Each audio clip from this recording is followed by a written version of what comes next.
მოგესალმებით.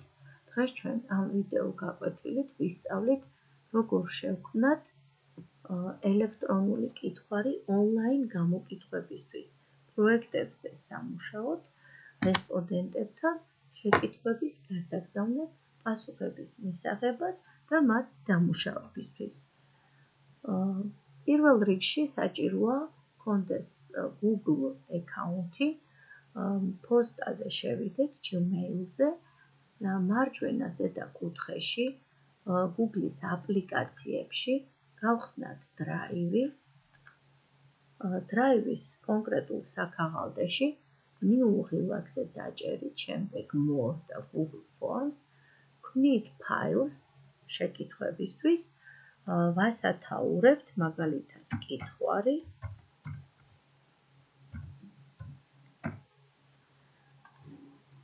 და ვიტყებთ შეკითხვების ჩამოწერას.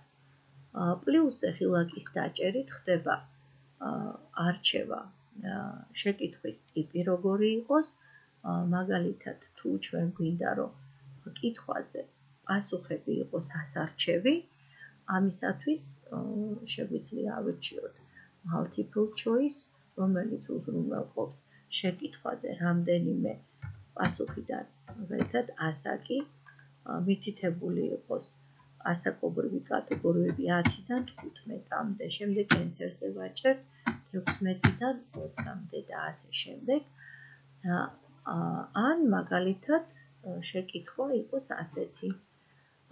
ასაკი ისევ შეგვიძლია სხვანაირადაც დავსვათ შეკითხვა, დაუთმოთ ამ შეკითხვას მოკლე პასუხის ველი, ანუ short answer, ან თუ შეკითხვა არის ისეთი, რომ მოითხოვს ვრცელ პასუხს ავირჩიოთ paragraph პასუხის ტიპი, შეიძლება პასუხის ტიპი იყოს checkbox-ი, ანუ რამდენიმე სავარაუდოდან იყოს ორის ჩანიშვნის საშუალება, ჩამოსაშლელი მენიუდან ასარჩევი პასუხი. აქ არის კიდევ სხვა რამდენიმე ვარიანტი, რომელიც შეგიძლიათ ასევე გამოიყენოთ. შეგვიძლია კითხვას დავამატოთ ვიდეო, ფოტო, კითხვებს დავურთოთ თან აღწერის ველი და სექციებად გამოვყოთ. მას მერე რაც შეკითხვებს ჩამოვწერთ და როგორც ვთქვით უკვე ამისთვის ვიყენებთ plus ღილაკს ან დუპლიკატის, კითხვის წასაშლელად ვიყენებთ ამ წაშლის ღილაკს და თუ ამ შეკითხვაზე პასუხის გაცემა სავალდებულოდ უნდა ჩავთვალოთ, მოვნიშნავთ required parameters.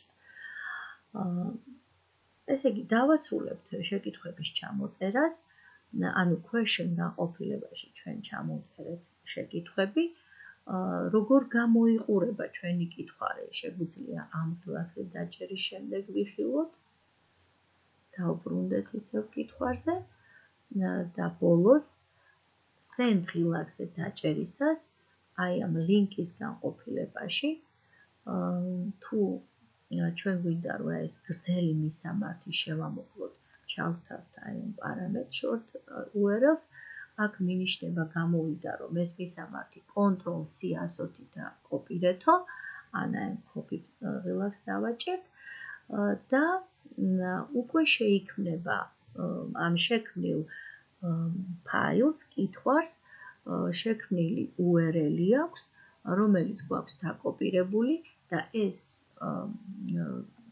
დაკოპირებული მისამართი შეგვიძლია გავაგზავნოთ ელექტრონული პოსტით იმ რესპონდენტებთან, რომელმაც უნდა შეავსოს, ან დავდოთ ჩვენ სოციალურ ქსელში, ბლოგზე და ასე შემდეგ. ეხლა სად ვიხილოთ პასუხები, რომელსაც გასცემენ ჩვენი რესპონდენტები. რესპონსის განყოფილებაში გამოჩნდება რამდენმა უპასუხა, პასუხებისთვის დიაგრამები აიგება, ხოლო თუ ეს პასუხები ჩვენ გვინდა რომ იყოს ცხრილში მოცემული, ვაჭერთ აი ამ ღილაკს, მაგალითად დავაჭირეთ და გვეუბნება რომ შექმენითო კითხვარი response-ის, ანუ ფაილი პასუხებისათვის, დავაჭერთ create ღილაკს და ვნახავთ რომ იმავე საქაღალდეში, სადაც იყო კითხვარი, ანუ ფაილი, რომელშიც კითხვები ჩავწერეთ, შეიქმნა პასუხების ფაილი. ვნახოთ ახლა, როგორ შეიძლება კითხვარის დაბლოკვა დროებით, ანუ სანამ თქვენ თვითონ არ ჩართავთ აი ამ პარამეტრს, ეს შექმნილი კითხვარი, რომელსაც უკვე თავისი მისამართი გააჩნია და გაგზავნილი გვაქვს, იქნება ხელმისაწვდომი მას მერე, მხოლოდ როცა ჩაირთვება ეს პარამეტრი. ესე იგი, ჩვენ უკვე ვისწავლეთ, როგორ შევქმნათ ელექტრონული კითხვარი, ჩამოწერეთ, პასუხები როგორ მივიღოთ და როგორ გავაგზავნოთ.